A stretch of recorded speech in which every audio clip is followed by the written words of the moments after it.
আছেন সবাই। আজকের ব্লগটা হচ্ছে শীতকাল নিয়ে। তো শীতকালের অন্যতম খাবার দাবার যেমন ভাপা পিঠা, চিতল পিঠা, তারপরে হচ্ছে যে পাউরুটি দিয়ে ডিম, এগুলো তো সবার নাস্তার মধ্যে সকালবেলা বিকালবেলা থাকে। তো আজকে আমি বানাবো ভাপা পিঠা, চিতল পিঠা। এটা বানানোর জন্য কিছু টিপস অ্যাপ্লাই করতে হবে আপনাদেরকে। দেখেন পিঠাটা দেখতে কি সুন্দর হয়েছে মাশাআল্লাহ। তারপর আমরা গিয়েছি ছাদের উপরে ঘুরতে একটু, তারপরে মুরগি দিয়ে তুমি আমার আসমানের চাঁদ, দেহের ভেতর তুমি যে প্রাণ। তুমি আমার আসমানের চাঁদ, দেহের ভেতর তুমি যে প্রাণ। প্রাণ ছাড়া কি দেহ বাঁচে রে। অনেক মজা হয়েছে।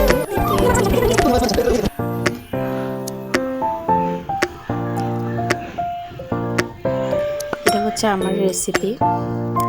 তারপর আমরা ছাদের ভিউ এনজয় করে সানসেট পয়েন্টে গিয়েছিলাম।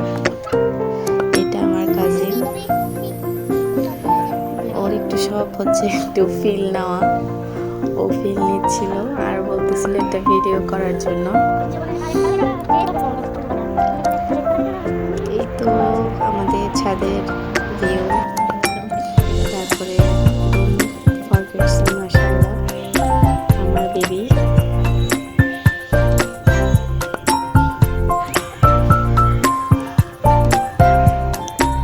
কি সুন্দর শান্তি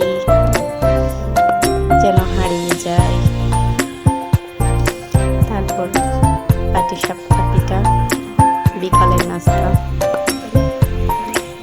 পিঠাগুলো আমার বোন বানিয়েছিল। এরপর আমার মেয়ের পছন্দের খাবার ডাল।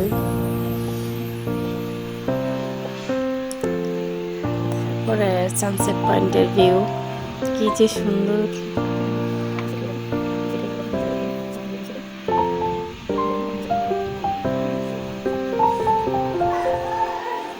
তারপর ভাপা পিঠার রেসিপি, আমি চালগুলাকে প্রথমে শুকনা চালের গুঁড়া নিয়েছি, যেটা দোকানে বিক্রি করা হয়। ওটা নিয়ে জাস্ট দেখছিলাম যে মানে পিঠাটা কেমন হবে। তারপরে দেখার পরে পানি আমি 2 কাপ নিয়েছিলাম পরিমাণ করে, আপনারা আপনাদের পরিমাণ মতো নেবেন। তারপর আলতো হাতে পানিগুলা সব একসাথে ঢালা যাবে না, আস্তে আস্তে মেশাতে হবে। আস্তে আস্তে আস্তে আস্তে মেশাতে হবে, যেন পানিগুলা সব একসাথে পড়লে কি হবে, আপনার চালের গুঁড়াগুলো নষ্ট হয়ে যেতে পারে। যার কারণে আস্তে আস্তে করে আলতো হাতে মেশাতে হবে।